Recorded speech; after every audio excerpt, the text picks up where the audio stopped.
எண்ணெய் ஊற்றிக்கிடுவோம். ஒரு 100 எண்ணெய் இருக்கிற அளவு ஊற்றிக்கிடுவோம். எண்ணெய் ஒரு ஸ்பூன் நெய் விட்டுக்கிடுவோம்.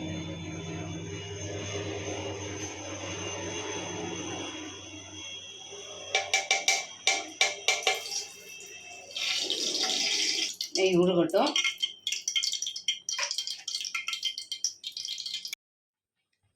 எண்ணெய் சூடாயிடுச்சு.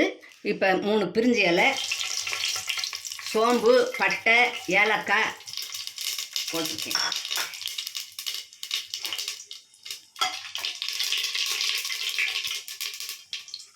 அடுத்து பல்லாரி வெங்காயத்தை நீல வாக்கில் கட் பண்ணி வச்சுருக்கேன், அதை போட்டுக்குவோம்.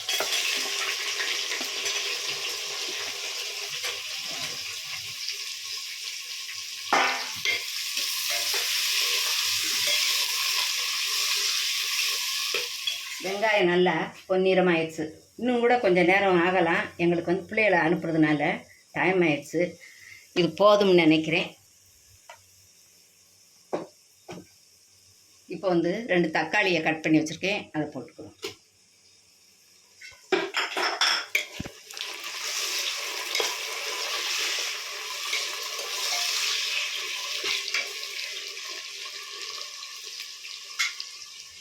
அடுத்து சிக்கனை போட்டுருவோம். சிக்கன் எல்லாம் ரெடி பண்ணி வச்சுருக்கோம்ல, இதை கொட்டிடுவோம்.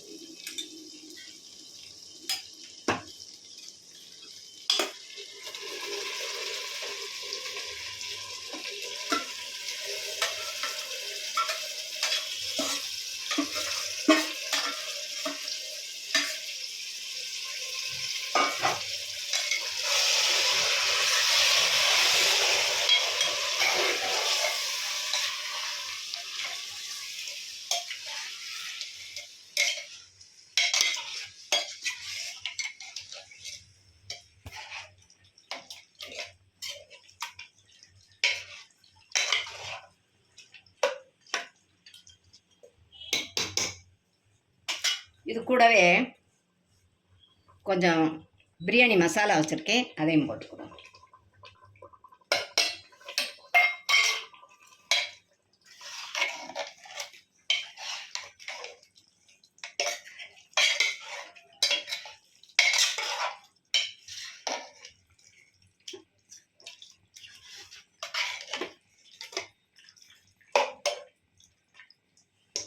ஒரு 2 நிமிஷம் கிடக்கட்டும். அடுத்த அரிசி போடும். சிக்கன் போட்டு 2-3 நிமிஷம் ஆயிடுச்சு. அடுத்து நம்ம ரைஸை போடுவோம். அரிசி 3 கப் எடுத்துருக்கேன். 3 கப்பையும் உள்ள போட்டு நல்லா சுத்தம் பண்ணி வச்சுக்கோங்க. சீரக சம்பா ரைஸ் தான்.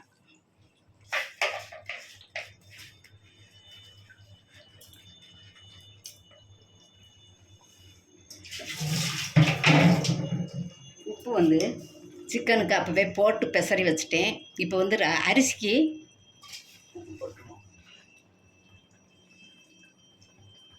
தூள் உப்பு.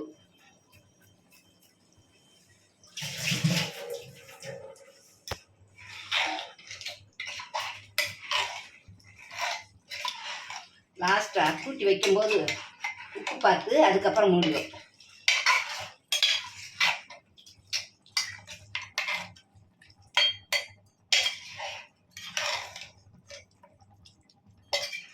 போட்டாச்சு. 3 கப்பு ரைஸ்க்கு வந்து 1 கப்புக்கு 1.5 கப்பு வீதம் 4.5 கப்பு, கூடவே 1/2 கப்பு ஊற்றிருக்கேன். பழைய அரிசி, அதனால் கூட கொஞ்சம் தண்ணி விட்டு நான் 4 கப்பாக ஊற்றிருக்கேன்.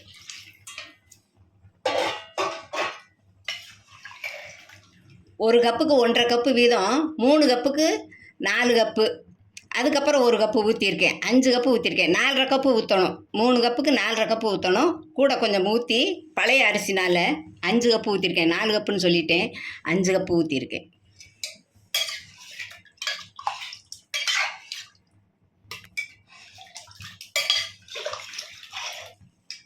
போதும். இப்போ உப்பு பார்த்து கொஞ்சம் எலுமிச்சம்பழம் சாறு கொஞ்சம் ஊற்றிடுவோம். ஒரு லெமனை புழிஞ்சு வச்சுருக்கேன், அதையும் ஊற்றிடுவோம்.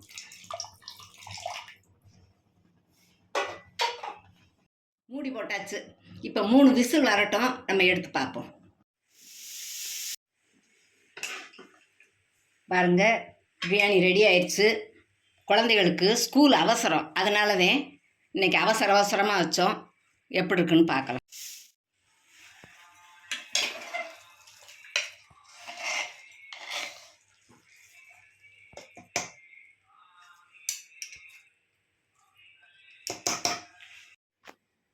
பிரியாணி ரெடி ஆயிடுச்சு. பிரியாணிக்கு தொட்டுக்கிற தயிர் பச்சடி வச்சுருக்கேன். இப்போ குழந்தைகளுக்கு நேரம் ஆகுது, நம்ம கொடுத்து அனுப்பிடுவோம். நீங்கள் இதே மாதிரி வீட்டில் செய்து சாப்பிட்டு பார்த்துட்டு உங்கள் ஃபீட்பேக் எழுதுங்க. நன்றி.